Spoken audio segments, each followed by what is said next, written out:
बहुत ही मान सम्मान और स्वाभिमान के योग्य उगलन गांव के बुजुर्गों, नौजवान साथियों, प्यारे बच्चों, मेरी माताओं, मेरी बहनों और उगलन गांव के जो आसपास के गांव के लोग भी आए हुए हैं, समस्त डीएससी समाज को यहाँ पहुँचने पर बहुत भारी हमारा स्वागत किया, हमारा अभिनंदन किया। आपको हार्दिक बधाई देता हूँ, आपका इस्तकबाल करता हूँ और आपको हाथ जोड़ के नमन करता हूँ, मेरा प्रणाम स्वीकार करें। मंच पर विराजमान अभी इस शेर को तो आपने सुन लिया, धर्मवीर डावला जी शेर की तरह दहाड़ते हैं और पूरे हरियाणा में रथ लेकर के डीएससी समाज की अलग जगाई और आज जो सरकार बनी है उस सरकार को बनाने में इनका महत्वपूर्ण योगदान है। हमारे बीच में बहुत ही बड़ी शख्सियत है, संत कबीर शिक्षा समिति के अध्यक्ष भी हैं जोगराम खुंडिया जी, और इन्होंने 18 वर्षों तक हाई कोर्ट में, सुप्रीम कोर्ट में इस डीएससी समाज की लड़ाई लड़ी और 1 अगस्त को जो सुप्रीम कोर्ट के 7 जजेस बेंच का निर्णय आया है, जो माननीय चीफ जस्टिस DY चंद्रचूड़ की अध्यक्षता में 7 जज बैठे थे, उनका निर्णय जो हमारे पक्ष में आया है, तो सारी की सारी लड़ाई इन्होंने और इनकी पूरी टीम में, तुलाराम जी बैठे हैं, कैप्टन जी ने मिलकर के लड़ी। गांव-गांव, गली-गली जा करके 2-2, 4-4 रुपये इकट्ठा करके पूरे हरियाणा से पैसा इकट्ठा करके और करोड़ों रुपया वकीलों को दे करके इस लड़ाई को लड़ा। उनको बहुत बहुत धन्यवाद हम करते हैं इस मंच के माध्यम से। हमारे बीच में बहुत ही आदरणीय हमारे आपके इस गांव के भांजे हैं जगदीश चंद्र जी, जो एसपी से रिटायर हुए हैं, हमारे साथ आए, उनका बहुत बहुत धन्यवाद। और ये धर्मवीर डावला जी के रथ यात्री किरार साहब, भारत भूषण जी और राजेश जी, नागर जी, हमारे बीच बहुत ही आदरणीय नाम बोलते रहो मेरे को, वेद प्रकाश जी, जिन्होंने बहुत बड़ा प्रोग्राम किया था जींद के अंदर और वहीं से सारा कार्यक्रम पलटा था। हमारे बीच में रवि खुंडिया जी, इंटेलेक्चुअल धानक समाज एसोसिएशन के प्रदेश अध्यक्ष हैं और पूरे हरियाणा के जितने भी अफसर हैं, क्लास 1, क्लास 2, क्लास 3 अधिकारी हैं, उनकी पूरी टीम मिल करके, रवि खनकलवाल जी,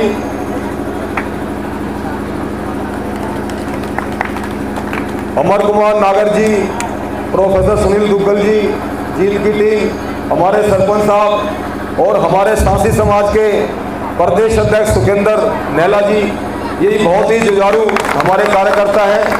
हमारे साथ आए रोहतक से एडवोकेट सनी लडवाल जी, इनके पिताजी ने हमारे साथ 32 दिन की भूख हड़ताल की थी रोहतक में, वो आज भी मरणासन पे ही हैं और उन्होंने प्रण किया था कि जब तक डीएससी बहाल नहीं होगा मैं अपने प्राण नहीं त्यागूंगा। तो वो सच्चे आदमी थे, आज तक उनके प्राण निकले नहीं है, चारपाई पे ही हैं। उनके बेटे हमारे बीच में हैं और जिनका नाम ले ले पाऊँ भाई, उनके लिए क्षमा चाहता हूँ।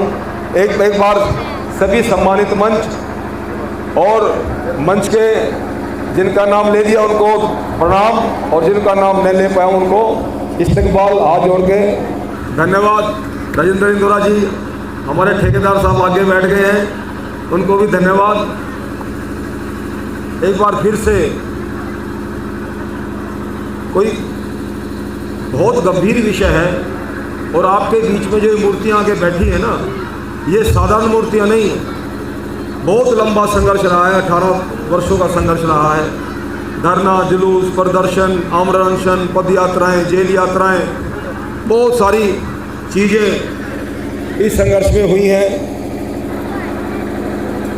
और आज जिस हमारी पूरी टीम उगलन गांव की पूरी टीम, जिन्होंने इतना बड़ा कार्यक्रम और बैंड बाजों के साथ, ढोल नगाड़ों के साथ जो हमें लेके आए हैं उनका भी मैं धन्यवाद करता हूं।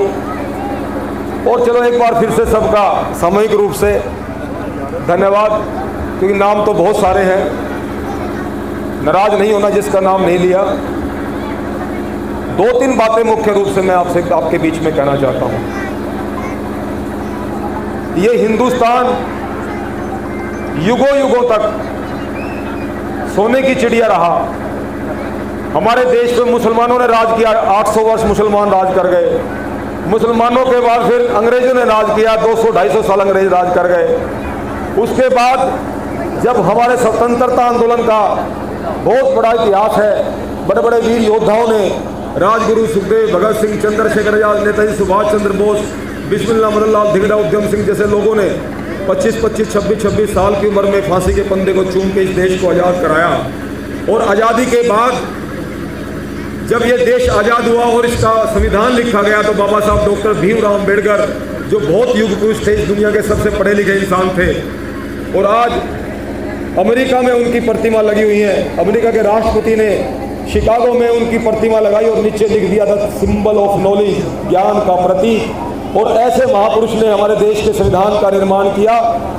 और निर्माण किया तो जब उन्होंने हमें अधिकार दिए कि इस देश में जिन लोगों को, जिन दलित जातियों को, जिन अछूत लोगों को पानी पीने का अधिकार नहीं था, कुओं से पानी लेने का अधिकार नहीं था, कपड़े पहनने का अधिकार नहीं था, पैरों में जूते चप्पल पहनने का अधिकार भी नहीं था, जिस कुएं से, जिस तालाब से गायें, भैंस, भेड़, बकरियां पानी पी सकती थी, लेकिन दलित समाज का इंसान पानी नहीं पी सकता। इतनी जातियां थी।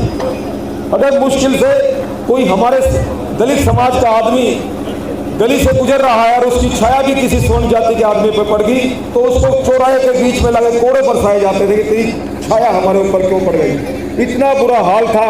अगर ये संविधान नहीं बनता, बाबा साहब डॉक्टर भीमराव अम्बेडकर हमारा संविधान नहीं बनाते, तो आज जो अच्छे अच्छे कपड़े आप पहन के घूम रहे हो, आप अच्छे अच्छे जूते चप्पल और ठाट बाट से घूम रहे हो, तो हमारे को आज़ादी का अधिकार भी नहीं था, हमें चलने का अधिकार नहीं था, खाने का अधिकार नहीं था, अपनी भाषा को बोलने का अधिकार नहीं था, अपने दर्द को बयां करने का अधिकार नहीं था। ऐसा हमारे दादा परदादों ने ऐसे दिन भी देखे हैं। आप तो बहुत अच्छे समय में पैदा हुए हो कि आप आज़ादी से सांस ले रहे हो, जहाँ चाह रहे हो वहाँ घूम रहे हो, तो बहुत बुरा हाल हमारा था। तो जब संविधान बना और संविधान में बाबा साहब डॉक्टर भीमराव अम्बेडकर ने व्याख्या की और हमें दलितों को अलग से आरक्षण दिया। अब दलितों का आरक्षण चलता रहा, लेकिन कुछ जातियां दलितों में बहुत आगे बढ़ गई। जैसे जिन बार मंच के माध्यम से हमारे भाई बोल रहे थे, भाई चमार भाई हैं, चमार है, रेगड़ है, जटिया चमार, रामदासिया, ये लोग आरक्षण का लाभ लेके जल्दी आगे बढ़ गए। इनके बड़े बड़े नेता हो गए, चांद राम हो गया, इनकी मायावती हो गई, इनके बाबू जगजीवन राम हो गए, हरियाणा में बड़े बड़े शैलजा नेता हो गई, फूलचंद बुलाना हो गया, करतार देवी हो गई, गीता बुक्कल होगी, इनके बड़े बड़े नेता हुए। और हमारे लोग राजनीति में पिछड़ गए और हमारे लोग आगे नहीं आ सके। और जो आरक्षण का लाभ है 20%, हरियाणा की बात करें तो 20% जो हमारा आरक्षण का लाभ है वो सारा का सारा लगभग 20 में से 19 सीटें उन लोगों को जाने लगी। तो हमारे नेताओं ने भी आवाज़ उठाना शुरू कर दी। धानकों ने, वाल्मीकियों ने, खटीक, सांसी, ओड, बाजीगर, डूम, ढेया, मिरासी, सी, काट, सिकरीगर, पेरना, बाजी, ये सारी जातियों ने मिलकर के आवाज़ उठानी शुरू कर दी कि हमें आरक्षण का लाभ नहीं मिलता। तो उस समय जैसे खुंडिया साहब ने भी आपके बीच में बताया, चौधरी भजनलाल ने हमारे को आरक्षण का बंटवारा करके दिया था। ए और बी कैटेगरी बनाई थी। जिस प्रकार बीसी में ए और बी कैटेगरी थी, एससी में भी ए और बी कैटेगरी बना दी। आधा आरक्षण चमार भाइयों को दे दिया और आधे आरक्षण में हम सभी जातियां रख दी। मतलब आरक्षण की एक रोटी में से आधी रोटी तो चमार भाइयों को दे दी और आधी रोटी हम 42 जातियों को मिली, जिसमें सारी जातियां हैं, वाल्मीकि, धानक, खटीक, सांसी, ओड, बाजीगर, डूम, ढेया, मिरासी, सी, काट, सिकरीगर, पेरना, स्पेरा, ये सभी जातियां। लेकिन उसके बावजूद भी आधी रोटी में से हमें छोटे छोटे टुकड़े आ रहे थे, उसमें भी हम संतुष्ट थे, हमने कभी भी विरोध नहीं किया। लेकिन चमार भाइयों के पेट में दर्द होना शुरू हो गया, उनको ये दर्द होना शुरू हो गया। अब तो ये इन्होंने आरक्षण का बंटवारा कराया। आगे ये जो 17 आरक्षित सीटें हैं एमएलए की, उनमें भी आधी सीटें लेंगे। तो उन्होंने राजनीतिक षड्यंत्र करके 2006 में हुड्डा की सरकार थी, हुड्डा की सरकार में हाई कोर्ट का आर्डर लेकर के हमारे को हरा दिया और हमारे आरक्षण को ख़त्म कर दिया। आरक्षण का खत्म होने के बाद हमारे पढ़े लिखे बच्चों के एडमिशन नहीं हुए शिक्षण संस्थाओं में, जेबीटी में, ओटी में, बीएड में, डॉक्टरी में, इंजीनियर में, एचसीएस में। उसी प्रकार तब इस लड़ाई को हमने लड़ना शुरू किया 2006 से लेकर के आज 2024 तक 18 साल की लंबी लड़ाई। जोगीराम खूंटिया जी कोर्ट में लड़ते रहे, इनकी पूरी टीम, ये सड़क पे भी लड़ते रहे हमारे साथ, और हमने सड़क की लड़ाई को संभाला। धरने, जुलूस, प्रदर्शन, आमरण, पदयात्राएं, जेल यात्राएं, लगभग 17 मुकदमे मैंने झेले, 6.5 साल जेलों में बिताए, और कितनी ही पदयात्राएं की, कितनी भूख हड़तालें हमने की। रोहतक में भी भूख हड़ताल की 32 दिन तक। हम जंतर मंतर दिल्ली में भी हमने भूख हड़ताल की। तो तब जाकर के सरकारें चेती और राजनीतिक लोगों ने समझा भी इनका अधिकार जो है ये नहीं मिला, इनको अधिकार देना चाहिए। तो भारतीय जनता पार्टी ने 2014 में अपने चुनावी घोषणा पत्र में हमसे वादा किया था कि हमारी सरकार बनी तो हम आपको आपका हक देंगे। उन्होंने वादा किया था हमारे पूरे बिरादरियों को, डीएससी समाज को। और 2014 में भी मनोहर लाल खट्टर जी मुख्यमंत्री बने, उनको भी हम बार बार कहते रहे। उनकी राज में भी फिर हमने धरना, जुलूस, प्रदर्शन शुरू किए। नारनौल से चंडीगढ़ पदयात्रा की और हजारों की संख्या में चंडीगढ़ पहुंच करके हमने ललकारा, अपनी भी सरकार को ललकारा। तब जाकर के मनोहर लाल खट्टर ने 2020 में जींद के अंदर संत कबीर जयंती पर शिक्षा में आरक्षण को लागू कर दिया, हमारा बंटवारा कर दिया शिक्षा में, आधा हमारा और आधा उनका। उसके बाद 1 अगस्त को इसी साल माननीय सुप्रीम कोर्ट का निर्णय आया हमारे पक्ष में, और सुप्रीम कोर्ट ने माना। सुप्रीम कोर्ट ने जो हमारे संविधान का अनुच्छेद 16(4) है, article 16 clause 4 of the constitution clearly says that it is open to the state to make reasonable classification in order to advance or lift these classes so that they may be equally represented in the service under the state. ये article 16 clause 4 है, उसका ही हवाला दे करके 7 जजों की bench ने हमारे पक्ष में फैसला दिया।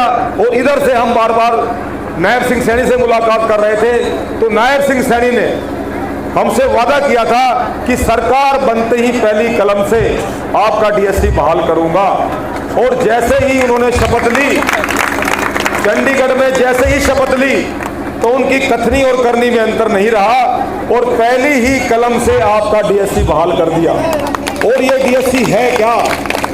ये आपका डीएससी वो चीज है जो आज ये नन्हे मुन्ने बच्चे स्कूलों में, कॉलेजों में पढ़ रहे हैं, आगे चल के फॉर्म भरेंगे और इनको सरकारी नौकरियों जब ये जाएंगे सरकारी नौकरियां लेने के लिए, इंटरव्यू देने के लिए, तो सबसे पहले ये नौकरी लगेंगे। ये हमारा डीएससी का अधिकार है। और इनके जो एडमिशन होने हैं, उन एडमिशनों में इनको सबसे पहले इनके एडमिशन किए जाएंगे। इसका मतलब ये है कि आपके समाज से, पूरे धानकों में से, वाल्मीकियों में से, खटीक, सासी और बाजीगरों में 10 एमएलए बन जाए, ध्यान से सुनने की बात है, 10 एमएलए बन जाए, आपके 10 मंत्री बन जाएं, वो सारे 10 एमएलए 10 मंत्री बन के भी पूरे समाज का इतना भला नहीं कर सकते जितना ये डीएससी से आपका भला होना है। ये बात आपके बीच में बताने के लिए हम आए हैं। और कोई भी चीज बिना संघर्ष के नहीं मिलती है। समाज के लोगों, त्याग, बलिदान और कुर्बानियों पे इतिहास लिखे जाते हैं। मक्कारी और गद्दारी पे ना कभी इतिहास बने हैं, ना कभी बना करते हैं। इस डीएससी के आंदोलन में बहुत से लोग ऐसे भी आए जो रस्तों में बिक गए। कोई चेयरमैन में बिक गया, कोई एमएलए की कुर्सी में बिक गया, कोई छोटे मोटे पदों पे बिक गया। लेकिन इस लड़ाई की मशाल को लगातार हम अपने हाथ में लेके चलते रहे, और आज ये लड़ाई हमने जीत ली है। आज ये हमारे जो 35 लाख की जनसंख्या हरियाणा में हमारी है, डीएससी समाज की, 35 लाख लोगों का भला एक ही कलम से नायब सिंह सैनी ने कर दिया। और जो लड़ाई हमने लड़ी है, जो लड़ाई सुप्रीम कोर्ट में लड़ी है, लड़ी तो हम हरियाणा के लोगों ने है, लड़ी तो ये जो आपके सामने मूर्तियां बैठी हैं इन्होंने लड़ी है। लेकिन पूरे देश का फायदा हो गया।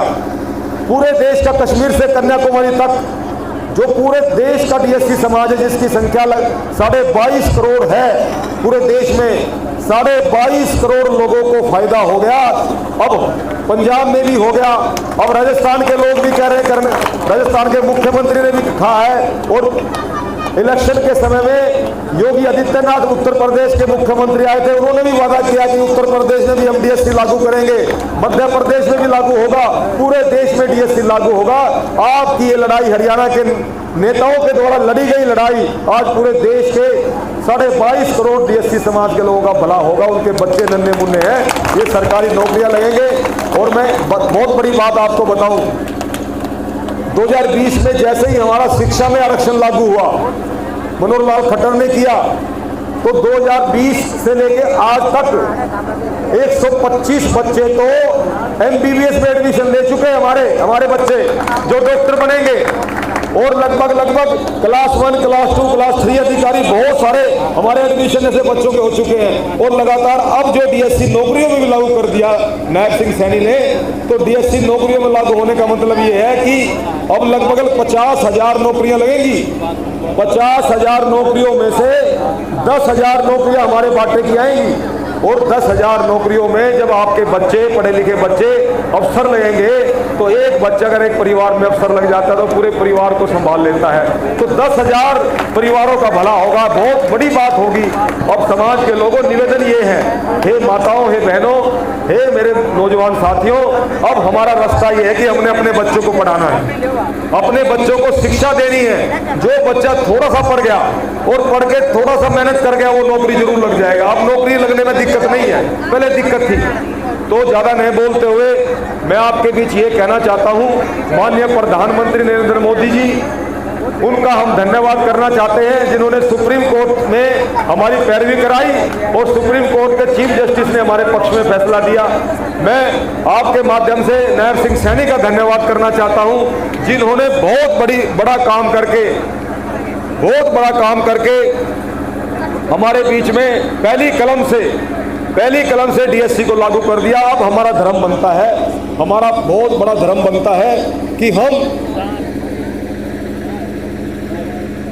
यहाँ से सम्मेलन शुरू हुआ था 25 तारीख का, जो सम्मेलन 22 का इन लोगों ने, और 22 तारीख को जो जींद में हमारा महासम्मेलन हुआ था, ये सारी मूर्तियां बैठी हैं जिन्होंने महासम्मेलन किया था, वेद प्रकाश जी और उनकी पूरी टीम, और 50,000 लोग जुड़े थे जींद के अंदर।